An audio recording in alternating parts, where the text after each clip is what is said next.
Welcome back to another episode of Just Mental. Today, our guest is someone who I actually met in high school, and she has quite an incredible story to share. I want to preface this episode by giving a trigger warning. We are going to be talking about mental health, suicide, and potentially some other triggering topics. So if that is something that you are not wanting to watch, please come back next week for the next episode. Without further ado, I would love to introduce you to Amy Alexander.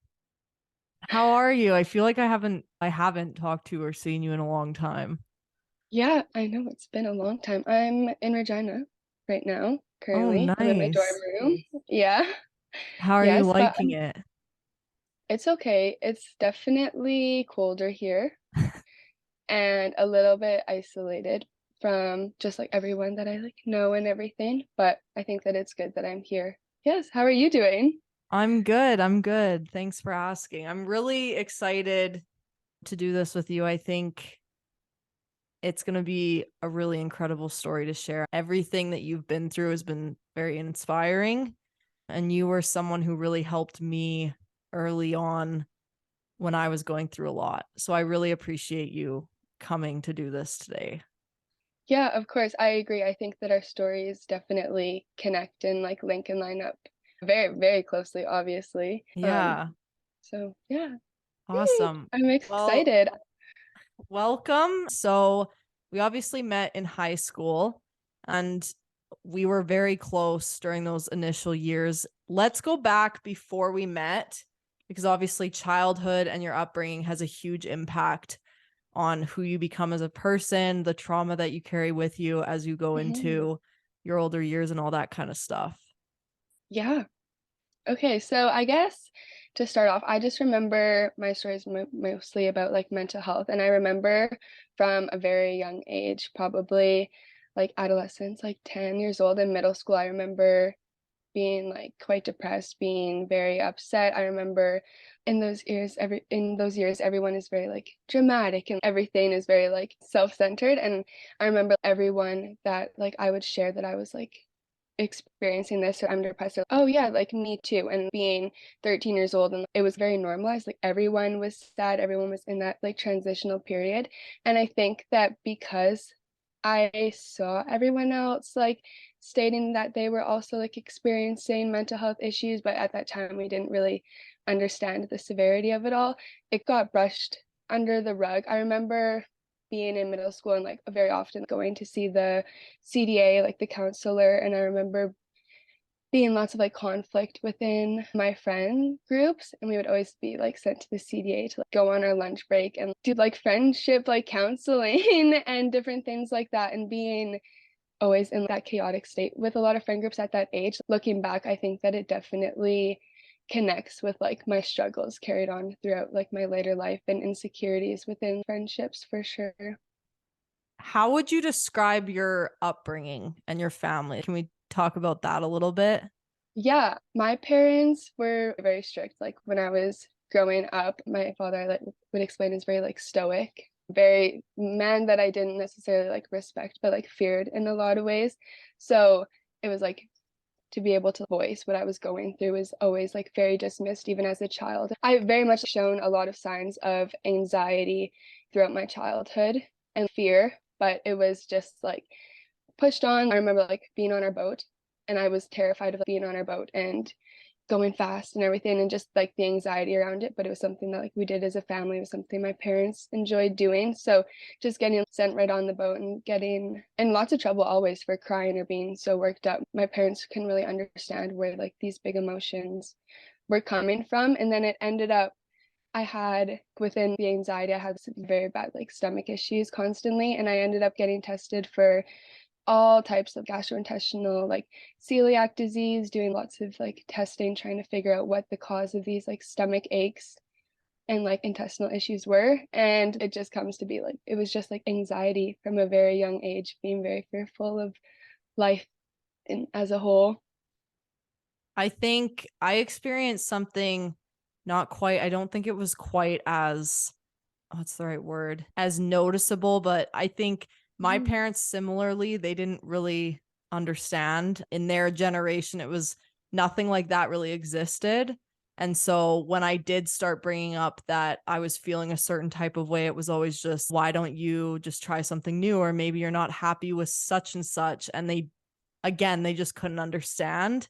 Did you Mhm. ever feel like you didn't have a safe spot or like you were completely alone growing up because of the fact that your parents didn't, not that they didn't support you, but that they didn't Mhm. understand?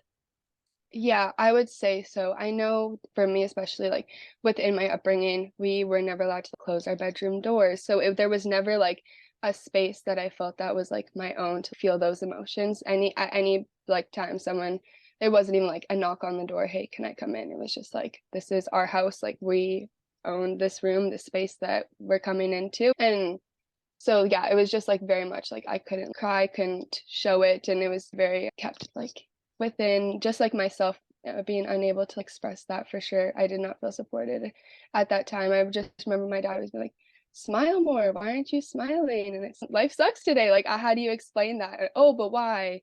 We have food and like a house and like obviously all the great things and a boat and this and the but it's like, yeah, like money can't buy happiness. I So 100% agree. I think mhm.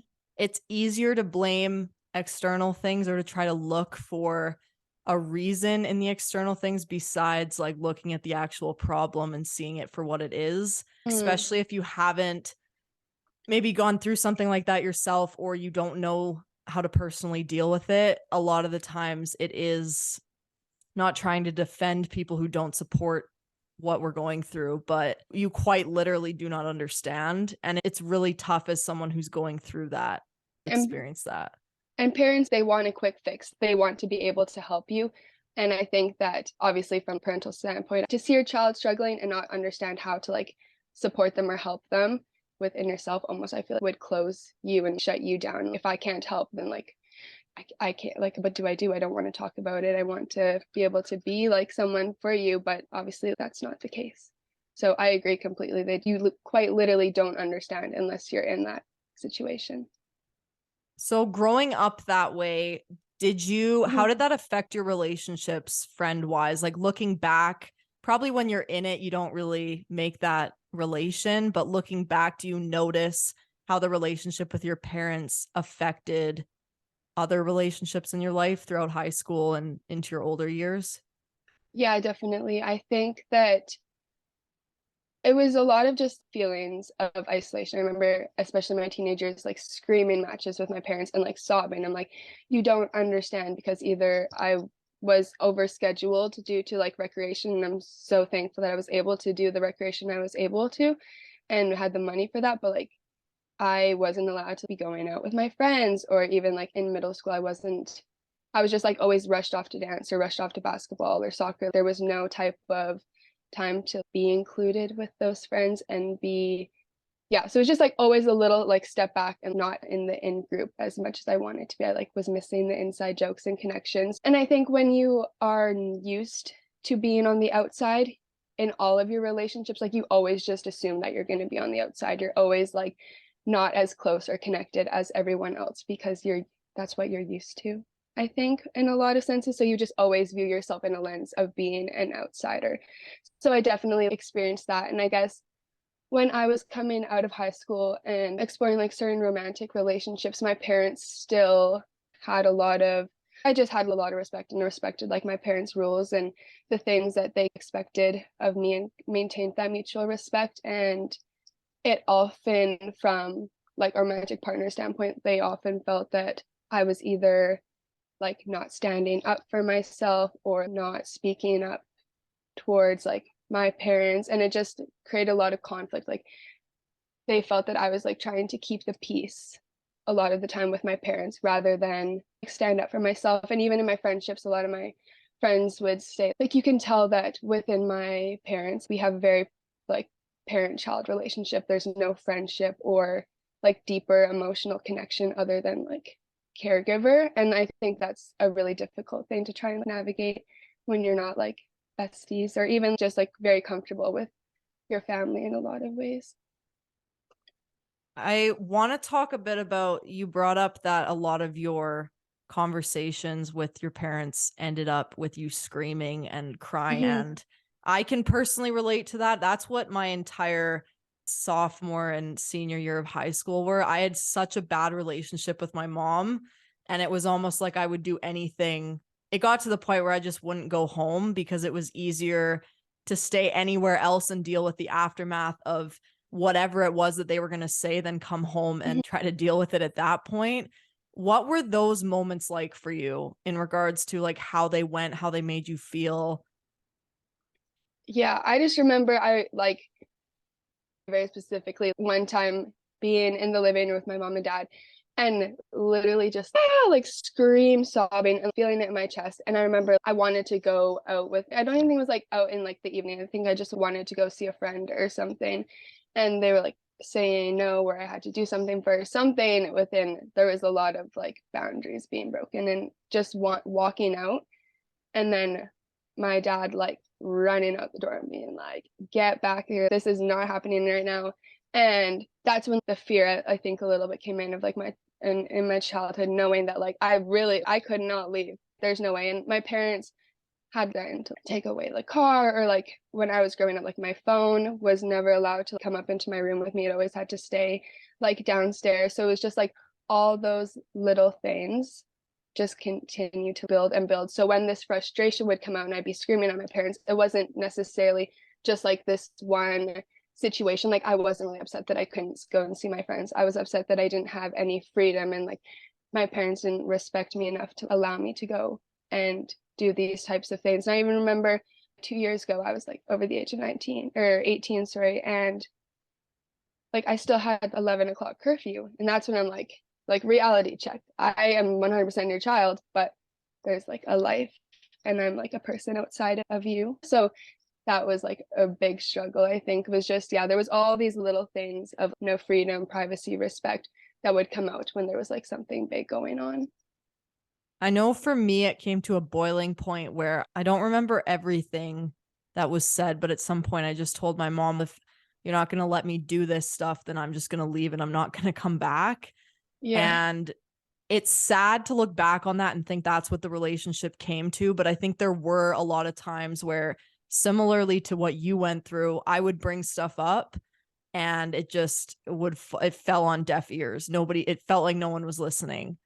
So I'm just curious to know, how did you deal with that, if you did? It really, I think for the most part, it never really got dealt with. I think like the person I was dating at the time definitely, I think also for the wrong reasons, but definitely pushed me to like really speak up against my parents and be like, I like have my own life and this is something that I'm like really doing. And that was like at 20 and 21 years old at the time that I was like trying to like really speak up for myself. So it wasn't until then. And that's when the boundaries really got mashed, because that's when I was like away for university for 8 months, and then I'd be coming home to be live in my parents' house, and like I was just given all this freedom to do absolutely whatever I wanted. Like I was very much in control of how my day was scheduled, what I did, what friends I hung out with, all of these things, and then come back home and have an 11 p.m. curfew and have to tell everyone where you're going. That's when it got really crazy. And I think this past summer was when I really felt like respected. My parents gave me the freedom and I was able to come and go as I pleased. And I think that was the very first time. So at like 21 years old, I was seen in like a light that I was like my own individual who like had wants and needs outside of being their child. How did that feel? It felt amazing, and I we've never really talked about it because we don't have that type of connection. But it was one of the, I was talking in therapy over the summer, and I just told them like I felt so respected within the fact that I was seen, yeah, definitely just seen in a different light, and I was able, like, I went on like a solo trip when I was like traveling on the West Coast and like doing these different things, and to tell my mom, hey, just so you know, I booked a flight, I'm going to Vancouver for the weekend, and her being like, oh, like fun, that's exciting, and that was like I couldn't even go like 2 towns over 6 months ago without a million questions. So it felt like a newfound freedom, and like I was finally able to take steps towards the person that I wanted to become, I think. And that's what all of last summer like felt, was very like transformational period. And I think my parents giving me that freedom played a major role in that. Do you remember having had a conversation with your parents that this is how I'm feeling and how that kind of went? No, I don't think it's never been a conversation of feelings much. I think some things that kind of initiated it was definitely like I kind of just put my life like into perspective a little bit. I was like living in Alberta at the time, and then I applied to go to into this program in Regina. I ended my long-term relationship. I took a seasonal job to move to BC for this summer, and like within all these just like major things going on in my life, my parents were like, "Oh, I think maybe she has it." But there was never like a conversation that was had about anything in regards to freedom or respect. It developed naturally, which I wish that it was able to develop naturally earlier in my life. But I think the fact that it was just there and we didn't need to have that conversation made me realize that like they clued in. They know what's going on a little bit. They saw. Do they understand now, like how you were feeling back then? Have you had that conversation about, hey, when I was a kid, this is what I was going through. This was the impact that how you guys dealt with things ultimately affected me? Or was that conversation never had either? Very briefly and only with my mom.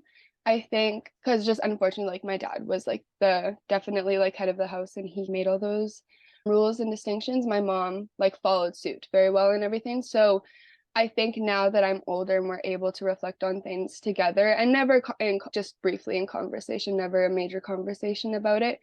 But I think that she definitely can see how intense like certain situations were, but never a conversation. And it's been something that I think I've always like when I'm in like my therapy sessions, we always talk about like having more emotional like conversations like with my mom. And it just, I don't know, it's vulnerability is like really scary. And I think to open up to her really about the way that I was feeling was like a struggle within itself at any point. But there was one time specifically I noticed, I think probably about 2 years ago. So about 3 years into my like major like mental health crises and issues going on. And I saw that there was like a certificate on her bedside table, and she had taken the first aid for mental health and suicide prevention. And that's when I knew that like she knew what I was going through and she could see it and understand to an extent, but it just wasn't talked about. And I think that's like very much the damaging part of mental health in every community. And that's something that's very talked about, is like, you got to talk about it. And I think so, even though we weren't able to talk about it, just like at least seeing that and knowing that she was like recognizing what was going on within itself was big enough. That literally gave me chills because I feel like our parents, they're just learning from what their parents taught them. And if you think back like 50 years from now, mental health was not even, I don't even think it existed in the same way that it does Mm-mm. now. And so I can, I can't even relate, but I can begin to understand how, say, my parents or your parents would maybe not know how to approach a situation like that, especially given the severity of some circumstances, especially in our lives. I know some people deal with sadness, but I feel like what you went through was much deeper than that. Yeah, and it felt much deeper than just like the sadness that I feel like depression can bring on, or just like sad days in general. It felt a lot deeper than that. So let's go back to when we met in high school. That was Mhm. in, oh gosh, or late 2017. Yeah, it was probably like mid 2017, I want to say. Talk me through that part of your life a little bit. So I was in grade 10, fresh into high school. We met obviously like through playing basketball. And so I want to say we got close probably like Christmas time, middle of grade 10 and everything. And life was like crazy, a big transitional period going from like a middle school into high school and newfound freedoms and everyone like learning a little bit about themselves. And I think this was when, for me, I noticed that the sadness that I was experiencing and what was going on in my head was like more than just like a relatable topic at school among like peers. It was a lot deeper than that it was like a lot of like self-harming behaviors and tendencies, like substance abuse. It was a lot of like suicidal ideations and like very negative self-talk. And it all like just came to a head in March of that year, March of 2017. And it just exploded. And it was a lot of things like lined up. It was like basketball had just ended, and basketball was like that routine and like physical activity is such an outlet. And so yeah, that had just stopped, and there was some like another basketball thing happening that I wasn't like included in. So like that feelings of isolation and just like segregation from everyone else definitely took over. And I remember I like had a like shit day and I wanted to calm down and chill, reset. And I took out one of those like mindfulness like coloring books. And I was like just coloring in it. And then I like colored out of the lines. And I was just like that's it. I literally can't do anything. And I had felt like very strong like suicidal ideations up to this point for like months, but like specifically like weeks. And it yeah had just like all really came to an end. I'm like, if I literally can't even like color this coloring book, I can't do anything. And it all like just had come to such a head. I was like that's literally it. Like I don't there's nothing else for me here if I can't be doing this right. What's the point? And all of those like racing thoughts going through my head constantly. And I remember mom was in the kitchen and my dad was like in the garage, and I was just walked right upstairs. This was after school. And I was just like, yeah, this is it. And this was like when I realized this was like not normal. This to this extent, and like the emotions that are feeling is not something that everyone else is feeling. And it just washed over me like a wave. And I attempted to take my own life. And within, I want to say half an hour, there was like an ambulance outside my house. And my parents were like on the phone with like family friends who had let them know what was going on and how I was possibly feeling. And yeah, so ambulance was there. And the first thing that my dad said was like, why are the ambulance lights on? We don't need everyone to know about this. Why is there an ambulance outside our house? And I was like, that is your main concern right now. That's what you're worried about. I could not grasp or understand that that's what he was like so concerned about. So mom and I like got into the ambulance, and the paramedics were just like keeping me awake, keeping me talking. And I remember like just dozing like in and out, and then arriving. I don't even know like what hospital I got taken to in the hospital. And then I was just like throwing up, like a lot of stomach issues. And I was assessed by multiple crisis workers, social workers, family services, like all these different people. And so at this point, it was like, I want to say probably like midnight. And I specifically remember that, and this was like really important and plays a big part into the diagnosis that I later received, is I was on my period at this point. So I was like, this 15-year-old girl, I'm trying to ask where can I like get some sanitary products. Like I'm all stressed out. There's all these workers coming at me, talking to me about different things. So then I got placed under the Mental Health Act. You can be detained for your own like well-being and safety. So I was put into the hospital under the Mental Health Act because I was like a risk to myself or potentially others. That was not the case, but that's what people get placed under for.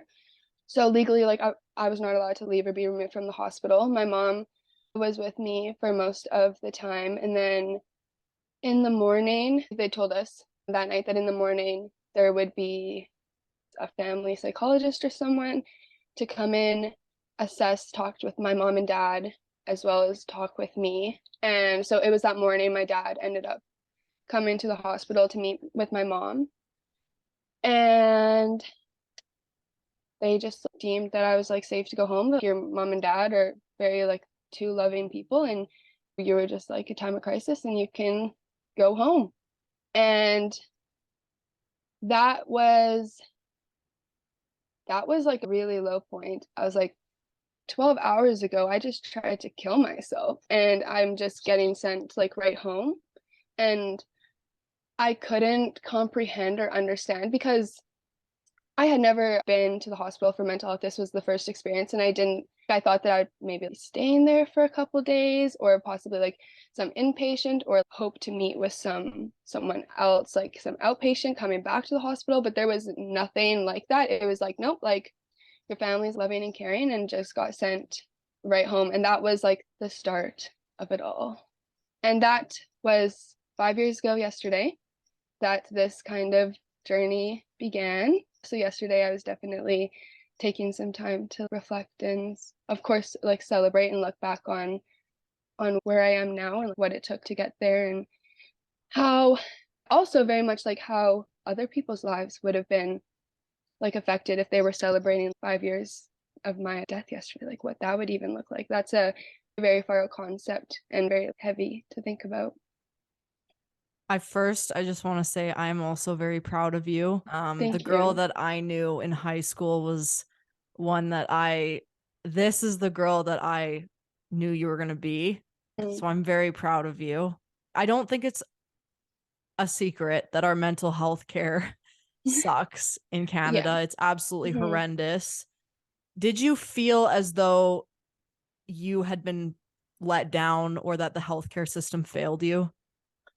I believe in that moment, yes, because I then went on to receive 4 other hospitalizations since that day, doing both inpatient. I was like held for a week and did courses and DBT skills and all those types of coping skills and learning, and then as well as other like times of crisis. And I think that if I was held and we really psychoanalyzed, got to the issue, got to the bottom of possibly why I was there, like March 21st, like 2017, I think that it would have prevented a lot further down the road. But yeah, I feel like I was failed in that moment. I just didn't understand like a 15-year-old girl so desperate and sent back home to the environment. No resources, not even a follow-up. That was then we were given like a pamphlet, Alberta Health Services. This is the therapists that are available in your area. You have to reach out to them and they'll contact you to 3 to 4 weeks.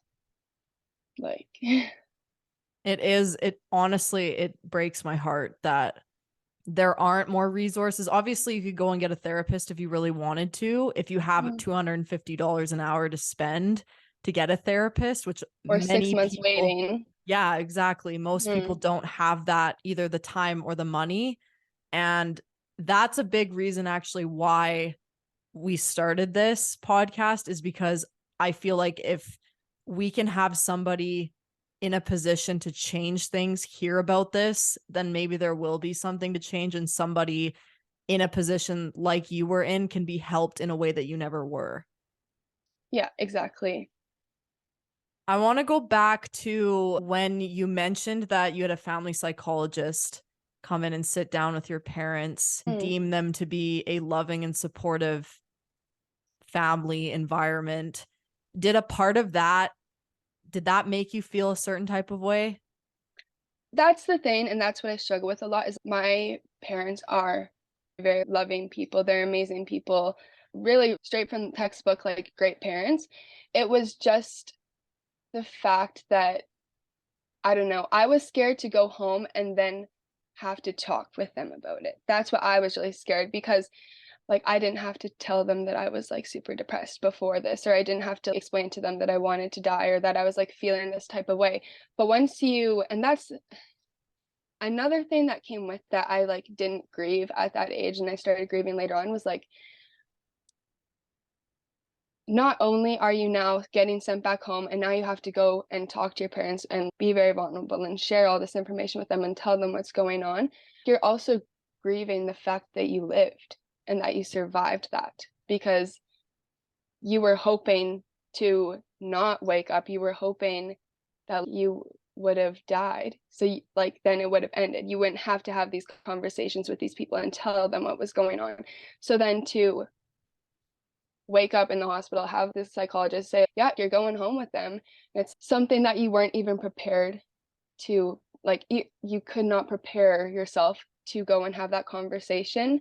And you're obviously still in such a state of crisis, confusion. Like, you don't attempt suicide, wake up, failed and like you feel better, you are upset at yourself that it didn't work and like all these other things. So trying to deal and cope with the after effects of surviving a suicide attempt, and then not only that, but then having to be in a very vulnerable place to share everything and all of what you were feeling with someone. Yeah, it was really scary. And unfortunately, I don't even really remember like the conversation that was had or what was dealt with after. I remember the following, I think, weekend, we took a trip to like just a family trip to the mountains somewhere for the weekend to like disconnect from everything. And I think that was my parents' way of just trying to disconnect, regroup, connect again, and like just continue forward. So you were 15 when Yeah. this all happened. Yeah. And that's something like I commend myself for as well, because I went through a lot of what other young adults are experiencing now. And I guess what you experienced a few years later, or even just a year later, is so it was a young age to be dealing with all of that. But by going through that at such a young age, I know how to work with the healthcare system, and I know how to support my friends when they're coming to me and dealing with certain things. And like I know when you were struggling, I understand like you reached out to me multiple different times and I was able to provide that support and care. And I think that's part of why it's so important to be open about it, because I have had, you are not the only one who reached out and was like, hey, like I'm feeling this way. What did you do? Or wanted to know, hey, if I were to go to the hospital tonight, like what does that look like? Am I going to be isolated, strapped down? No, that's not exactly what happens. So a lot of people are curious and a lot of people want help, but because it's not talked about, they don't go to the hospital or they don't receive that care because they don't understand what that looks like or what it's going to do. Because there's also horror stories of people being sent to this psych ward and then went there to just get some help or refill a prescription or talk to someone, and then they're detained for 3 months and it's like an awful environment and different things. So I think, again, yeah, just like very, very important to be talking about it. And that's, I think, when I talked about what I went through at a young age, a lot of people had a lot of negative things to say, and there was a lot of negative attention seeking, name calling, different things like that. But like it worked and it's helping other people now. So there's no shame in like letting people know what's going on. I actually it's weird that you bring that up because I was literally just thinking about how I remember in high school, and that seems to be something. Obviously in high school everybody is immature, everybody is in some way, shape, or form still figuring out who they are. And Mm-hmm. so I feel like you being in that vulnerable position and them picking on it in a sense of, oh, Amy's in the hospital, she's faking it, or nothing actually happened. I can remember vividly a lot of the negativity that did come from anyone that was struggling with anything. You were just looked at as weak, or like you, again, like you were attention seeking. Very much so. That attention seeking, I think, I feel like almost that term was like coined in like our high school years, is when it came about, was the attention seeking behaviors and everything, which like, wait, if someone wants, yeah, I want you to notice that I'm struggling because I need some type of support. That's why I'm in the hospital. That's why I'm trying to get this care. Like, I'm not attention seeking, but someone needs to notice so that I can be referred to the proper people and dealt with and cared for in a proper manner. And like that, just like 100% the education wasn't there and the flow and resources didn't come from that. Did you ever have support from anybody else in your life? Teachers, peers? Yeah, I definitely had at that time like just an amazing support network and group of friends. Everyone was like very close. I remember that happened earlier on in the week when I was like in the hospital, and then I want to say the following week my mom was, you're going to basketball practice. I couldn't practice, but my mom like wanted me to be there and sit there and connect with those peers, and like the teammates at that time were the ones who I spent all summer with and just doing anything and everything together. And then I got a cat And he really became my best friend in that time. That spring got Mr. Asher, and he was definitely a major emotional support animal for sure. He was a lover, but I think for the most part, my support didn't come from my parents at all in any way. It was definitely more from like my basketball community at the time and friendships like in that regard. There was a few teachers, I think specifically some CDAs, but then just the friends, I had really great friends at that time who were understanding and supportive in a very like wide variety of ways and just wanted the best for me. And that came and was a lot of like tough love too. There was one time specifically I was really struggling and I was like went to a party and I was at a party and I had no idea whose house, what was going on, super drunk. And like within, I don't know, an hour, like my teammates were at the door saying, "Where is Amy Alexander? She's coming home with us," and brought me back to like their place where all of our parents were hanging out and like drinking. And it's just, I remember at that moment, I was furious. I was like, "You guys don't want me to have fun? Like I'm out." And it was the tough love that I needed. It was like a parental way of loving someone without it being like my parents. I think that if my parents were able to act like that, it would have been nice, like the love and support within it. But yeah, it was definitely tough love for a little bit. And it definitely tested a lot of my friendships. Obviously, when you're in high school, that's the thing to do. You party, you drink, you Yeah. experiment with potentially some drugs. Speaking from personal experience, this was something I went through. And when I was going through the worst of what I was going through, I'm sure you can relate. It's Hmm. a lot easier to go to a party, to grab the bottle, to start drinking instead of going home and sitting with yourself and realizing how horrible you feel your life is. I feel like there's this stigma and people just assume it's just kids being kids, or that's just what you do when you're in high school. But they Hmm. don't understand, and a lot of parents don't see it as, oh, she's really struggling and that's why she's turned to alcohol or weed or whatever it might be. Oh, yeah, it's heavy. I think that getting drunk is like a very normalized thing. I even think I remember kids like in high school coming to school with like vodka in their water bottles and like everyone's talking about it. I think that it's funny. Like, why does this 16-year-old need to be coming to school drunk and then maintaining that throughout the day? There's obviously a lot more going on. And I don't really know if like we ever checked in on that or if people really ever checked in on like, oh my gosh, is that person okay? What is going on with them? It was just seen as like such a normal thing and like very much seen normal blackout every weekend, going to these parties and different things. Like it was, yeah, just so normal. I know for me personally, my substance abuse started out of high school. I really noticed and I was able to like clue in right away that like alcohol, the day after, obviously alcohol is like such a depressant. The day after, I was just like absolutely miserable, no going out, getting out of bed, like very strong suicidal ideations, like very heavy stuff. And I remember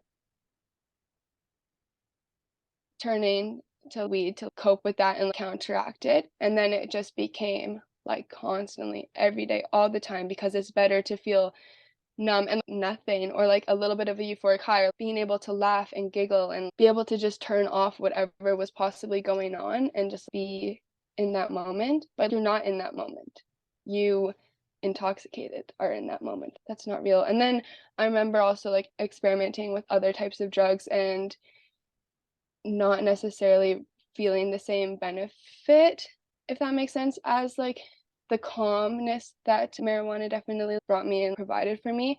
Because I remember specifically the very first time I was ever like seen by a therapist and they asked me about what my anxiety felt like. And I remember telling them, you know, when someone like brake checks you and you feel that like in your heart and you're like, oh, like shoot, like I almost got into an accident there. It's like that feeling. And all of the time. And so if I'm able to like smoke or take something to make that go away for a little bit, like why would you not? And I think that it's really important also to highlight within like coping skills, regardless if they're healthy or unhealthy coping skills. A coping skill is meant in the most extreme case, meant to keep you here and keep you alive. So any coping skill, healthy or unhealthy, is better than the alternative. And I think that, not to promote unhealthy coping skills, but if you have found something that's worked for you in that moment, is relieving that pain and providing you with that peace in that moment, like, at least there's something there. And I hope that we're able to work on some healthy coping skills in the future. But like the main priority within mental health is like keeping yourself safe, keeping yourself alive, and able to be here and spend the time with the people that you love. So if that is what it takes at that time, then that's what it takes. However, I just really hope that there's more resources and access available to other coping skills and professionals to help those people receive and learn healthy coping skills. I think that's a really good point, because a lot of the times, and in high school, it's almost like the thing to do. Mm, Nobody, like you said, nobody's ever checking on you. No one's ever asking if you're okay.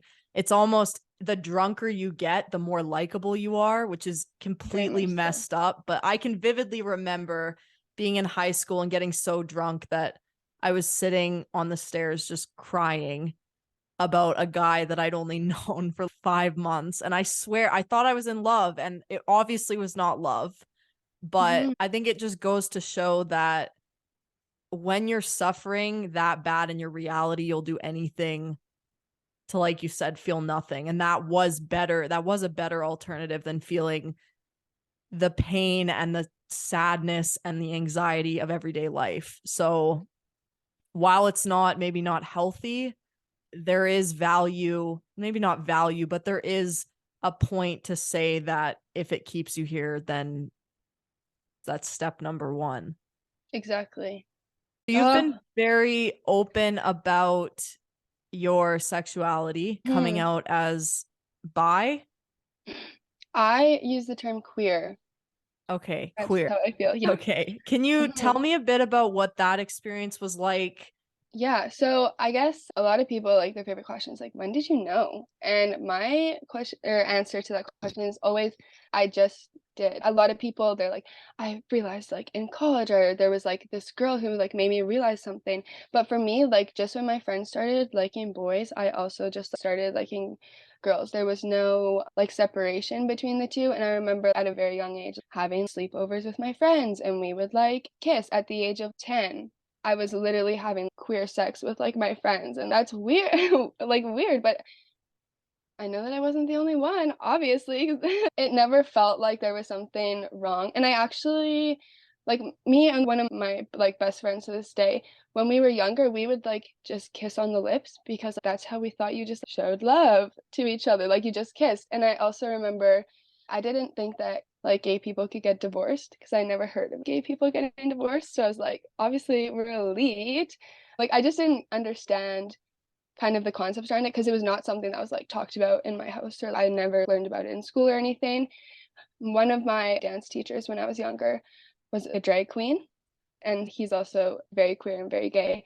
And one of my friends bring a friend to dance week, she had came and she's like, he's so gay. And I was like, oh my God, don't say that, because I in my mind I was thought that she was saying he's so weird, he's so bad. I had not made the connection that like the word gay meant like someone's sexual identity or sexual orientation. I just knew it as like the insult.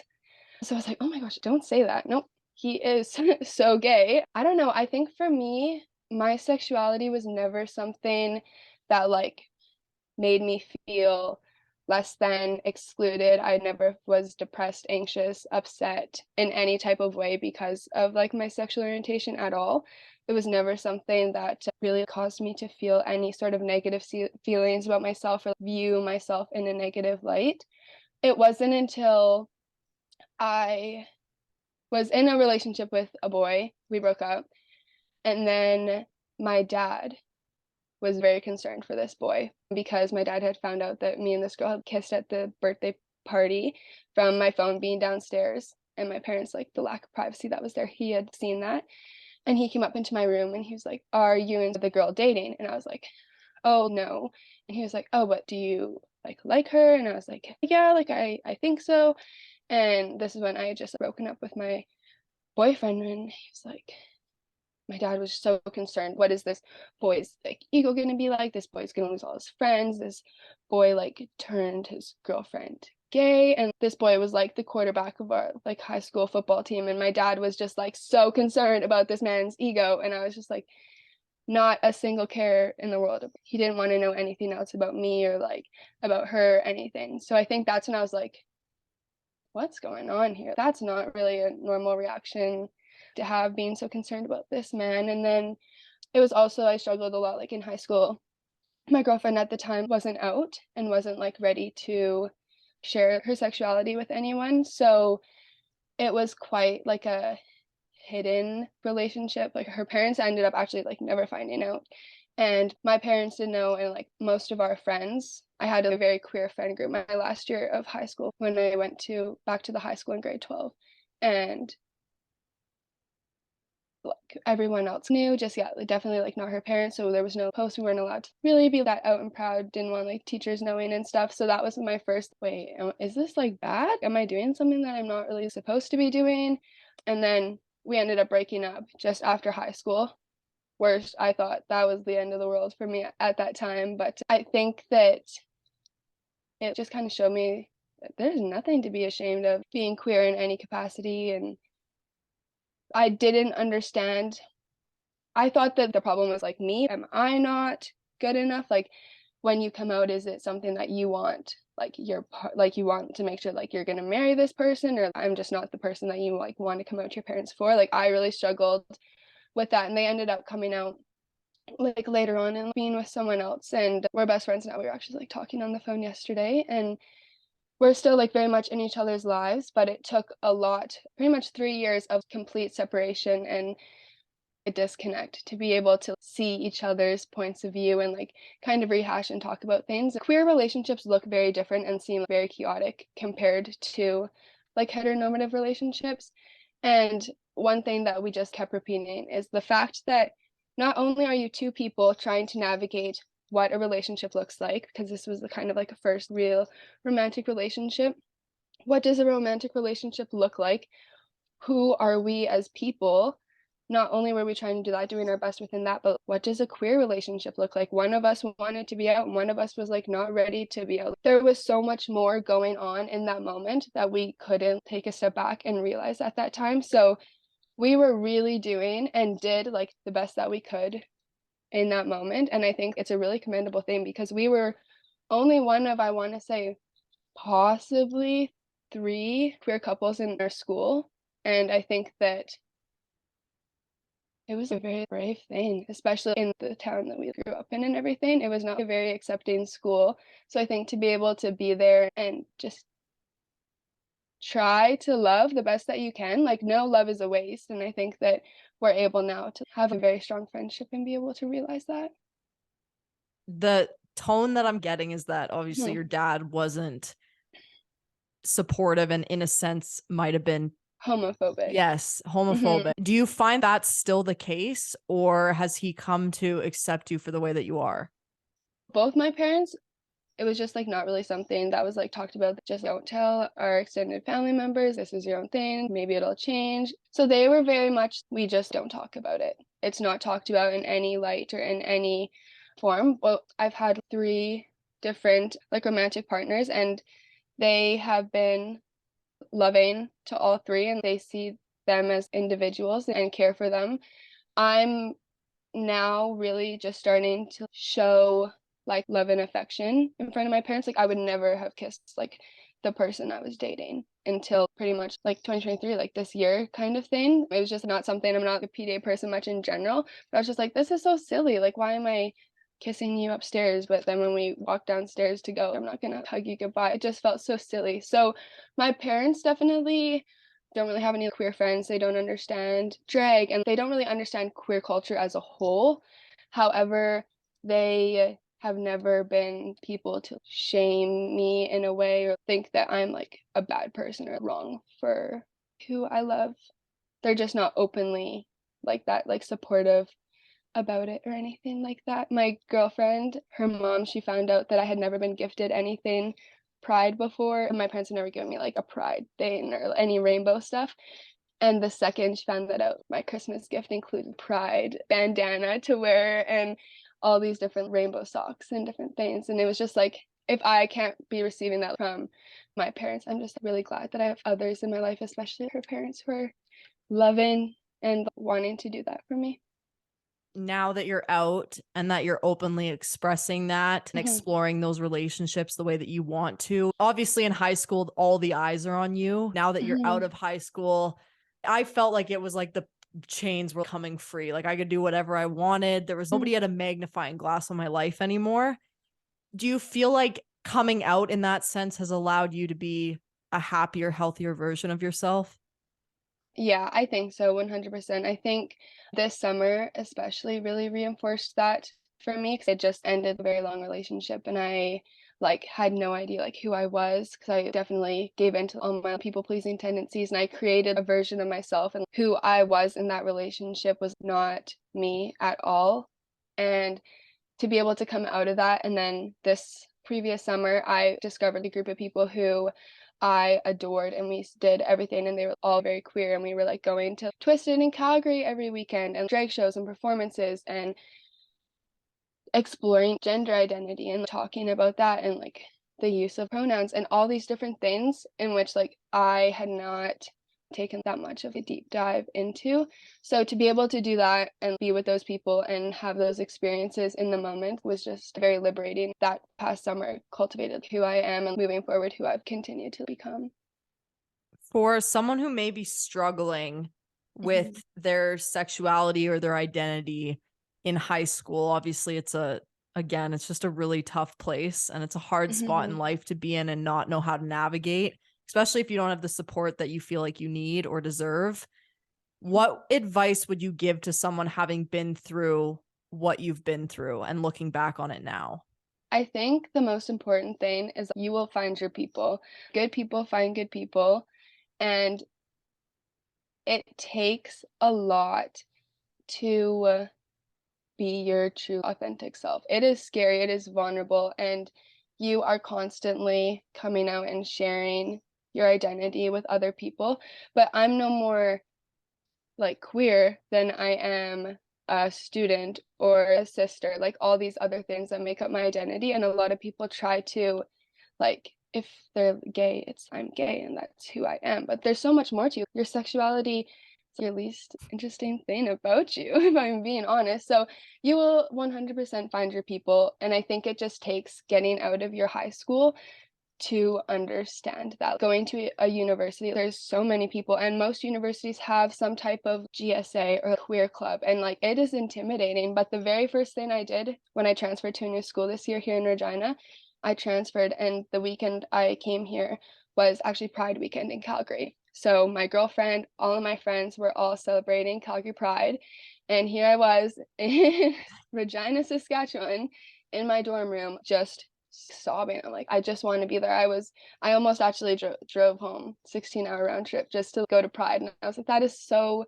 silly. So I just walked into university, found where the queer club was, whatever. And I went up there and I was just like, what events are you doing? Or how do you guys meet? What's your guys' kind of situation? How are you connected at the school? And they shared some information and I immediately like was crying. I felt like I had just found my people. And then I had seen posters posted at the university for a gendered queer dance class and workshop. So I immediately signed up for that and I went to this very diverse queer dance workshop evening and I went by myself and everyone it was a very welcoming space and everyone was sharing their story, why you're here, why are you doing this kind of thing. And I had just explained, I just moved here a week ago. I'm 8 hours away from home and it's Calgary Pride and I'm here and I don't have any type of connection. And especially they were very understanding being in like Saskatchewan, it's a little bit different, a little bit more of a narrow mind. And the people that were there were obviously queer and they were like, they gave me the coffee shops to go to, they gave me the Instagram accounts to follow, the Queen City Queer Book Club. There was all these things. First of all, to look and see what is even going on. Like most people wouldn't stop and look at a poster and see what it is, but being aware of your surroundings and actively searching out queer connections, I think, is major because you want to have people in your life that are like you or who can relate to you on a certain level or who can talk to you about these things. And if you don't have that, I think that you 100% can feel very isolated. And I think that's what happens a lot in a lot of high schools because you're exactly right. There's like a microscope spotlight on you. Like everyone is looking at you and wanting to know what you're up to. But once you get out of the city that you're in or your high school, like the world is huge and bold of you to assume that the 100 to 1,000 people you're going to high school with is all you're going to have in your life. There's so much more to the world than your high school. And it's really hard to see that and understand that in that moment. You have no idea how vast and how like wide the world is. There's so much more than high school.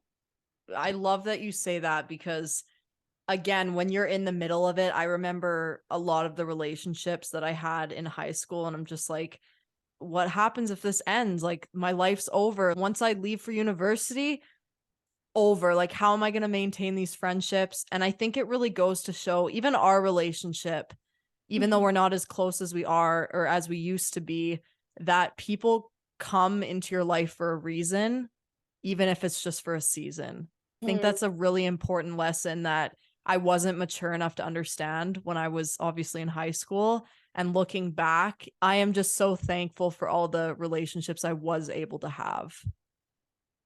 Yeah, and it's big to be able to appreciate that and reflect on that even like from a few years like later on to be able to like have the capacity to understand and appreciate what you had is I think it's really big. A lot of people aren't able to do that and like really reflect and appreciate what they had going on. So the fact they're able to do that is really big. One final question before we go. What does your healing look like now, and are you happy?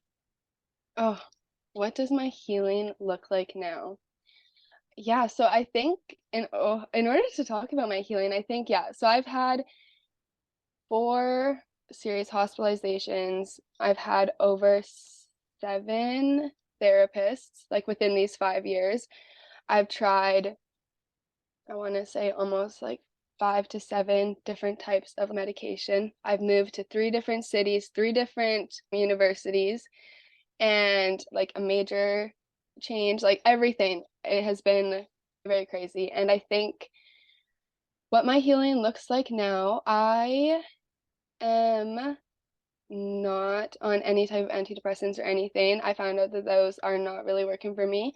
Found that out a few years ago, and I think that not being on medication is probably a very, very important thing and big choice for me to do. It's just not for me. So the fact that I'm doing my healing in a different way than others is very scary in some ways, just going and doing it alone. And there's no guide on how to heal. No one tells you what you should be doing. And it's scary. And that's the thing is I started healing when I realized that I was in control of my own life. No one's going to come and be, hey, time to go to therapy, unless you're friends with me. Then I might tell you that. But no one else is going to be like, hey, you should probably go to therapy. Or, Everyone should everyone at should. some And I point. don't understand why people don't think so. Everyone should at least an hour session and sit down and be able to be like, what's going on? And you just spill. Like my therapy sessions don't look like I feel like what people think therapy looks like. My therapy sessions look like